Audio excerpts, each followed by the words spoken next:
Good morning बच्चों आज class 8 की विज्ञान की वर्कशीट नंबर 3 है और ये 23/9/20 के लिए है।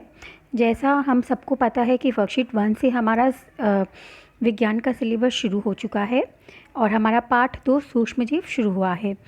तो हमने वर्कशीट नंबर 2 के अंदर ये पढ़ा था कि सूक्ष्मजीव हमारे लिए कैसे उपयोगी हैं, हमारे दैनिक कार्यों में वो हमारी कैसे मदद करते हैं।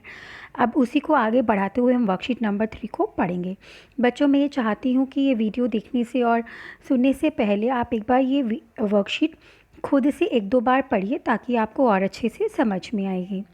चलिए अब हम इस वर्कशीट को करना शुरू करते हैं। आज हम पढ़ेंगे सूक्ष्मजीव किण्वन के बारे में। सूक्ष्मजीव किण्वन। अब क्या होता है सूक्ष्मजीव किण्वन? इसको पढ़ने से पहले एक बार मैं आपको रीड करके थोड़ा सा समझाती हूँ, ठीक है? तो सभी बच्चे मेरे साथ अपनी वर्कशीट खोलेंगे और पढ़ेंगे।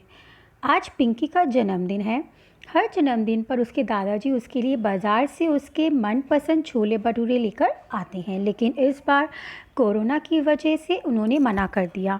उसकी मम्मी ने पिंकी को सरप्राइज़ देने के लिए छोले भटूरे घर पर बनाने की योजना बनाई, ठीक है?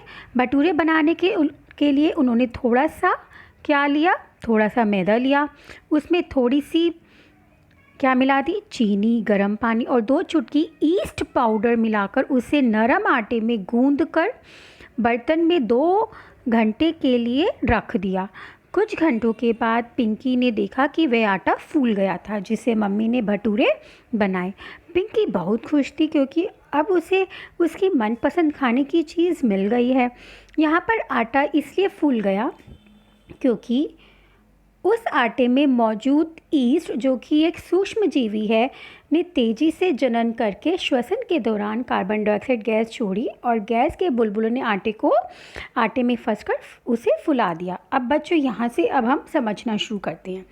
जैसा कि हम सबने अभी तक पढ़ा कि एक पिंकी बच्ची थी और उसने छोले भटूरे की फरमाइश करी और उसकी पेरेंट्स ने उसको छोले भटूरे बना के दिए और उसने अब देखा कि जो आटा था जिसमें उसकी माँ ने क्या किया था, आटे को गूंदने वक्त उसमें चीनी, गर्म पानी, 2 चुटकी ईस्ट पाउडर मिलाया। अब ये ईस्ट पाउडर क्या है?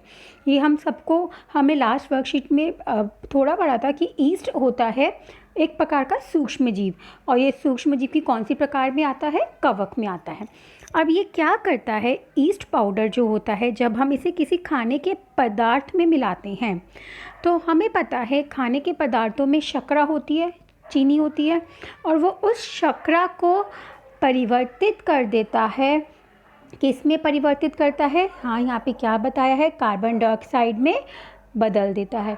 और जब कार्बन डाइऑक्साइड गैस बनेगी तो बुलबुले आएंगे, है ना? बुलबुले आएंगे तो बुलबुले आए और उसमें आटे ने फंस के फुला दिया। अब ये कैसे हुआ? अब आइए इसको एक एक्टिविटी से समझते हैं, ठीक है? एक्टिविटी। अब बच्चों ये एक्टिविटी समझने के लिए क्या है, यहाँ पे मैंने 4 कोनिकल फ्लास्क लिए। मैं इनको नेमिंग कर देती हूँ 1, 2, 3 और 4। हमने क्या किया है, 4 कोनिकल फ्लास्क ली हैं और इन 4 कोनिकल फ्लास्क में अलग अलग चीज़ें डाल दी हैं। सबसे पहली वाली कोनिकल फ्लास्क में मैंने क्या किया है, उसके अंदर मैंने क्या किया है, शुगर और पानी डाला। मैंने पानी 100 ml लिया और 3 ग्राम शुगर लेके कोनिकल फ्लास्क में अच्छे से घोल के उस पर गुब्बारा लगा दिया, ऐसे प्लेस कर दिया। सेकंड वाली कोनिकल फ्लास्क में मैंने पानी लिया 100 ml और ईस्ट लिया 1 ग्राम और उस पर क्या लगा दिया, गुब्बारा लगा दिया। अब ऐसे ही मैंने थर्ड वाली कोनिकल फ्लास्क में क्या लिया, ईस्ट लिया 1 ग्राम, शुगर ली 3 ग्राम और पानी लिया 100 ml और गुब्बारा लगा दिया। ऐसे ही मैंने क्या किया, चौथी कोनिकल फ्लास्क ली, उसके अंदर मैंने ईस्ट डाला 1 ग्राम, शुगर डाली 3 ग्राम और पानी डाला 100 ग्राम। पर मैंने जो ये मिक्सचर था इसको कोनिकल फ्लास्क को बॉईल करा, उबाले दिए इसमें और ठंडा करने के बाद इसमें क्या लगा दिया, गुब्बारे लगा दिया। मैं ये आशा करती हूँ आपको ये चारों कोनिकल फ्लास्क में क्या क्या डला हुआ है, क्या क्या डाला है वो आपको समझ में आ गया। अब मैंने क्या किया, इसको 24 घंटे के लिए छोड़ दिया। 24 घंटे बाद मैंने देखा, क्या देखा मैंने, इसको मैं नेमिंग कर देती हूँ 1, 2, 3, 4। 24 घंटे बाद मैंने देखा जिसमें शुगर और पानी था उसका गुब्बारा फूला ही नहीं। क्यों नहीं फूला? क्योंकि इसमें कोई भी सूक्ष्म जीव तो था ही नहीं, खाली चीनी और पानी था, तो क्या फूलता, क्या कुछ होता, कोई क्रिया ही नहीं हुई। ठीक है, अभी और अच्छे से समझेंगे, पहले हम देखते हैं। दूसरी वाली कोनिकल फ्लास्क में मैंने डाला था ईस्ट और पानी, इसका गुब्बारा भी नहीं फूला। अब तीसरी वाली में मैंने डाला था ईस्ट, शुगर और पानी, ये डाला तो मैंने देखा मेरा गुब्बारा इतना बढ़िया सा मोटा मोटा सा पूरा अच्छे से गुब्बारा फूल चुका है, बिना मेरे फूंक मारे, बिना किसी भी इंस्ट्रूमेंट यूज़ करे मेरा गुब्बारा इस कोनिकल फ्लास्क पे ढके ढके फूल चुका है। और चौथी कंडीशन क्या थी, जिसमें मैंने ईस्ट, शुगर और पानी तो लिया था, लेकिन मैंने इनको क्या कर दिया था, बॉईल कर दिया था, उबाल दिया था, उसमें भी मेरे गुब्बारे में कोई चेंज, परिवर्तन नहीं आया। अब ये और थोड़ी देर पड़ रहा तो ये गुब्बारा फूलता गया। अब ये ऐसा क्यों हुआ, क्योंकि बच्चों अब इसको अच्छे से समझते हैं, और यही हमारा किण्वन या फर्मेंटेशन होता है, जिसके अंदर खाने में उपस्थित शुगर को जो सूक्ष्म जीव ईस्ट होता है वो उसे परिवर्तित कर देता है, कार्बन डाइऑक्साइड में परिवर्तित कर देता है, मतलब जटिल पदार्थ को एकदम सरल पदार्थ में परिवर्तित कर देता है, और यही किण्वन या फर्मेंटेशन कहलाती है। ठीक है, अब पहले वाले कंडीशन के अंदर, पहली वाली कंडीशन में क्या था, सिर्फ पानी और शुगर था, इसमें कोई भी सूक्ष्म जीव नहीं था जो शुगर को कन्वर्ट करता, तो इसलिए इसमें गुब्बारा नहीं फूला।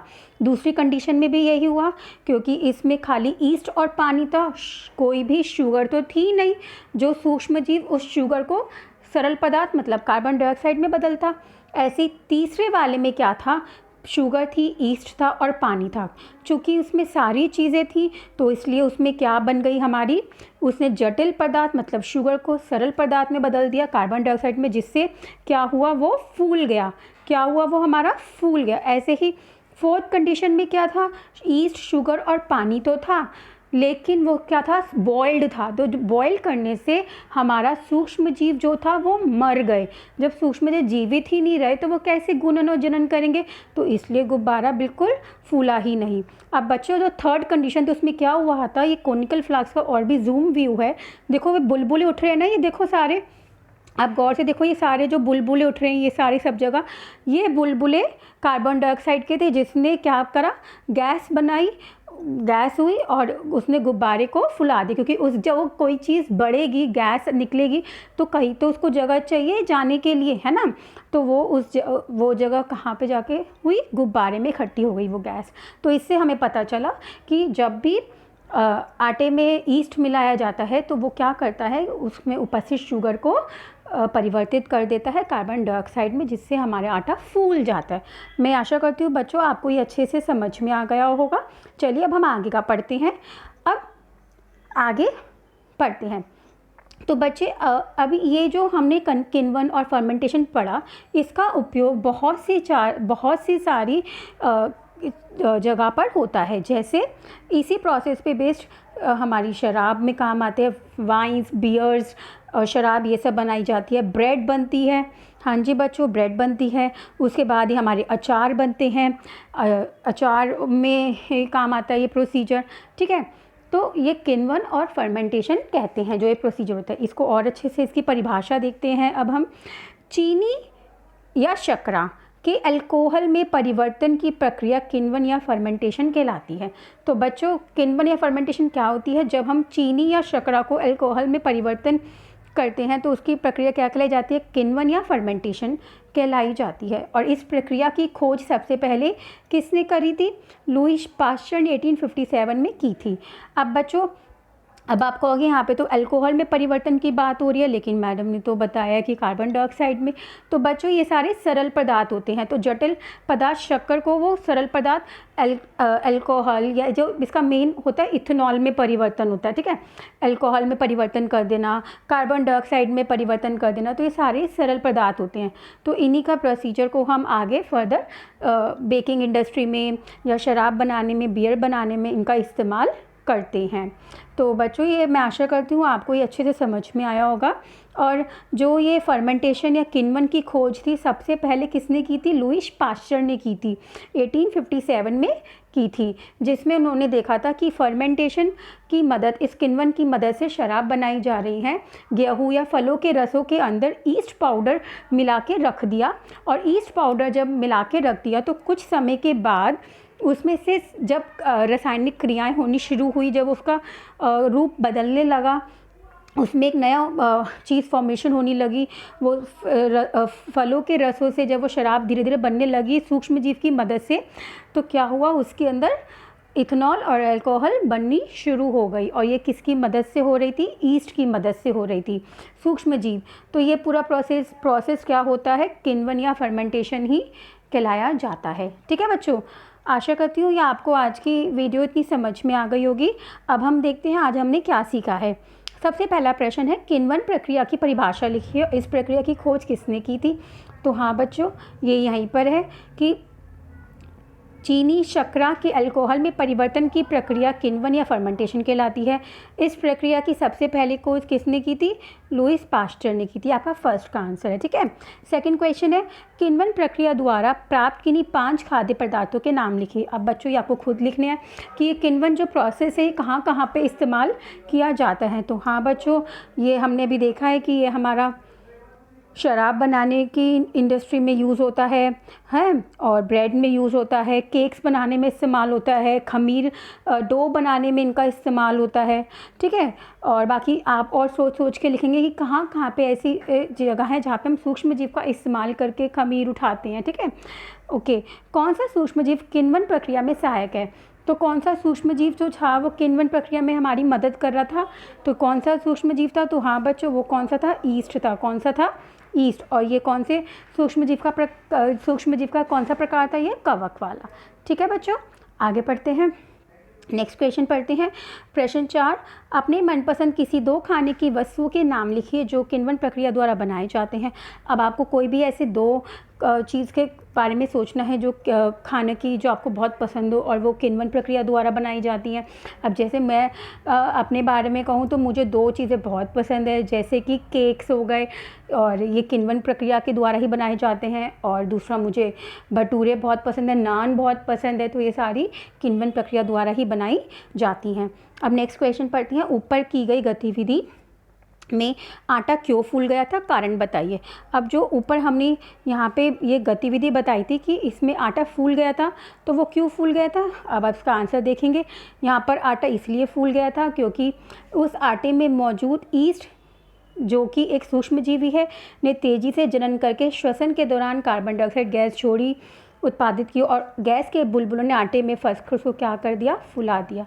ये आपका 5 का उत्तर है। ठीक है बच्चों, और बच्चों मैं आशा करती हूँ आज की वीडियो आपको अच्छे से समझ में आ गई हो। कुछ भी ऐसा हो जो ना समझ में आया हो, आप मुझे मैसेज करके पूछ सकते हैं। ठीक है बच्चों, बाय बाय, टेक केयर।